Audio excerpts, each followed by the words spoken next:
Guys, very good morning সবাইকে। তোমরা সবাই কেমন আছো? আশা করি তোমরা সবাই খুব ভালো আছো।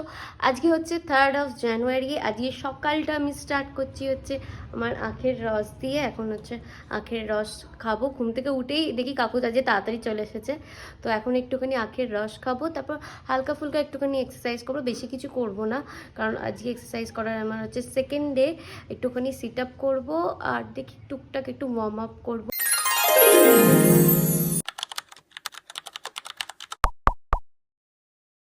আজকে ভিডিওটা করার মেইন কারণ হচ্ছে তোমাদের সাথে একটা ইন্টারেস্টিং রেসিপি শেয়ার করব। এটা খুবই হেলদি মানে তো তোমরা ডায়েটে ইনক্লুড করতে পারবে, যেহেতু আমি ডায়েট স্টার্ট করে দিয়েছি আবার। তো খুব সুন্দর একটা মাছের তোমাদের রেসিপি দেখাবো। খুব তাড়াতাড়িও হয়ে যায় আর খুব একটা ঝামেলাও নেই। তো তাড়াতাড়ি আমি আখের রসটাকে ফিনিশ করি, তারপর টুকটাক একটুখানি এক্সারসাইজ করি। ও, আমি আজই ভাবছি একটুখানি শ্যাম্পুও দেবো, জানো তো। মানে অনেক দিন হলো আমার চুলে শ্যাম্পু দেওয়া হয়নি, দেখো কীরকম হয়ে গেছে। আমি জানি না কেন, যবে থেকে আমার হেয়ার ফল স্টার্ট হয়েছে না, আমার চুলটা মানে অয়েলি হয়ে যাচ্ছে। মানে 2-3 দিন বাদ থেকেই না অয়েলি হয়ে যায়। এটা কিন্তু আমার আগে ছিল না। ইভেন আমার আগে কিন্তু স্ক্যাল্প ভীষণ ড্রাই ছিল। এই যবে থেকে হেয়ার ফল স্টার্ট হয়েছে তবে থেকে আমার চুল অয়েলি হতে শুরু করেছে। বেশি দিন আমি শ্যাম্পু না করে থাকতে পারছি না, কিন্তু মোটামুটি 1 সপ্তাহ হয়ে গেল আমার শ্যাম্পু দেওয়া হয়নি। তো আজকে একটুখানি শ্যাম্পুও দেবো। তো তাড়াতাড়ি আখের রসটাকে ফিনিশ করি, তো একটু এক্সারসাইজ করে নিই, চানটা করে এসে তারপর তোমাদের সাথে দেখা হচ্ছে। আচ্ছা, আমি এখন রান্নাঘরে চলে এসেছি আর চান করতে যাব। তার আগে ভাবলাম যে মাছটাকে ম্যারিনেশনে বসিয়ে দিয়ে যাই, কারণ মেইন হচ্ছে ম্যারিনেশনটাই। যদিও বা এটা সকালবেলা করার কথা ছিল, আমি আধ ঘন্টা রাখবো, যেহেতু আমি লেটে স্টার্ট করলাম বলে। ফার্স্টে আমি এখানে দাঁড়াও দেখিয়ে দিই। ফার্স্টে আমি এখানে মাছ নিয়েছি, যতগুলো তোমরা মাছ খাবে সেরকম নেবে। আমি এখানে ধুয়ে রেখে দিয়েছি।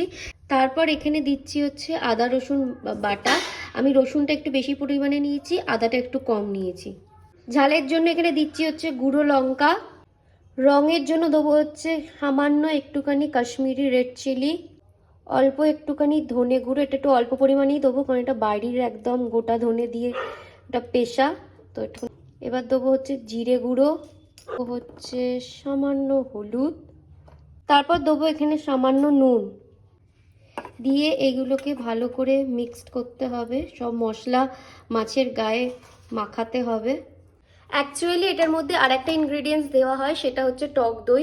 আপাতত আমার কাছে টক দইটা নেই, এখন আমি এটা দিয়ে কাজ চালাচ্ছি। আমি মাঝে মাঝে কিন্তু যখন টক দই থাকে না তখন টক দই দিই, আবার নাও দিই, কিন্তু টক দইটা দিলে না এটা বেশি ফ্লেভারটা এনহ্যান্স হয়। ইভেন এটাকে না তোমরা 2-3 দিন রেখে তারপরেও খেতে পারো। যেমন আমাদের কথা বলছি, 1 সপ্তাহের মাছ ধরো একেবারে নেওয়া হয়।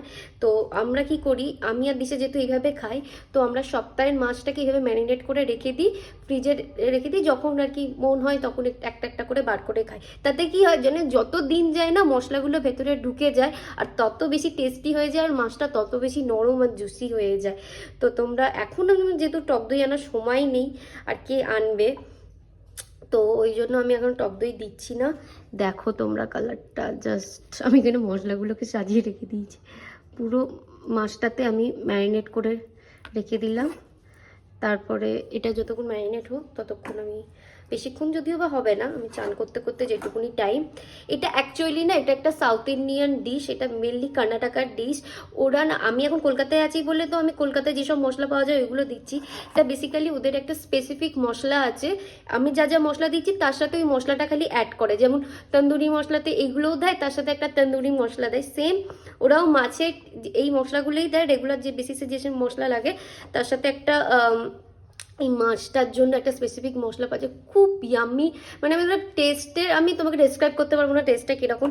এবারে ব্যাঙ্গালোর যখন যাবো, ইচ্ছা আছে তখন ওই মশলাটা নিয়ে আসবো, তখন তোমাদের সাথে শেয়ার করবো যে কী কী দেওয়া থাকে না থাকে, কারণ আমিও জানি না, ওখানে গিয়ে আমাকে জানতে হবে। কিন্তু আমি খেয়েছি, ওই জন্যই বললাম। তো এখন এটা রেস্টে থাক, তো আমি চানটা করে আসি। এখানে কড়াই বসিয়ে দিয়েছি আর এখানে দিচ্ছি দেখো 1 চামচ তেল। তোমরা বুঝতে পারছো কতটুকুনি চামচ, মানে অল্প তেল। এই তেলে কিন্তু মাছ ভাজা হয় না বেসিক্যালি, তবুও আমরা ভাজবো। একটা পিঠটা ভালো করে লাল করে ভেজে নিয়ে তারপরে পরের পিঠটা উল্টাবো। একেবারে মানে কন্টিনিউ নাড়াবে না, তাহলে কিন্তু মাছটা ভেঙে যেতে পারে, যেহেতু ম্যারিনেশনে ছিল। তারপর দেখো, সত্যি কথা বলতে 1 চামচ তেলে তো আর মাছ সেদ্ধ হয় না, তাই জন্য এখানে সামান্য জল দিয়ে এটাকে ঢাকা দিয়ে দেবো। দিয়ে এটাকে একটুখানি জলটা শুকিয়ে গেলেই তুলে নেবো। আমি আমার লাঞ্চ নিয়ে চলে এসেছি। আজকে হচ্ছে শাক ভাজা, এটা হচ্ছে পাঁচমিশুলি শাক, এখানে আছে হচ্ছে পুঁই মিচুলি, এখানে আছে থোড় বড়ি দিয়ে, আর আজকের হচ্ছে স্পেশাল এটা হচ্ছে মাছ। তার মধ্যে আসার আগে দেখো এইটুকুনি খেয়ে নিয়েছি, আমার তস হয়নি। ও তোমাদের আরেকটা জিনিস বলতে ভুলে গেছি, আমি না মাছটাকে নামিয়ে একটু লেবুর রস দিয়ে দিয়েছি, তাতে আরও বেশি টেস্টি হয়ে যায় মাছটা। আমি আজকে এটা মাছ দিয়ে করেছি, তোমরা এটা এর জায়গায় চিকেন, মাটন আর পনির যে কোনো একটা রিপ্লেস করতে পারো, খুবই সুন্দর লাগে। শুধু আজ টক দই ছিল না, ওই জন্য টক দইটা দিতে পারিনি।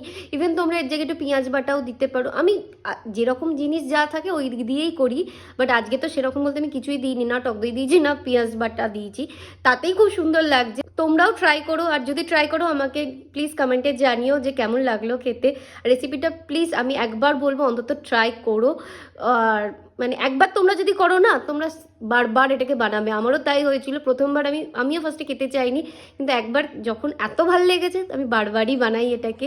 আর আজকের ভিডিওটা এইটুকুনি। আই হোপ তোমাদের পুরো ভিডিওটা ভালো লাগলো। ভিডিওটা যদি ভালো লাগে তো please like, share and subscribe করো। এখন আমি লাঞ্চটাকে এনজয় করি, আর দেখা হচ্ছে অন্য একটা ভিডিওতে।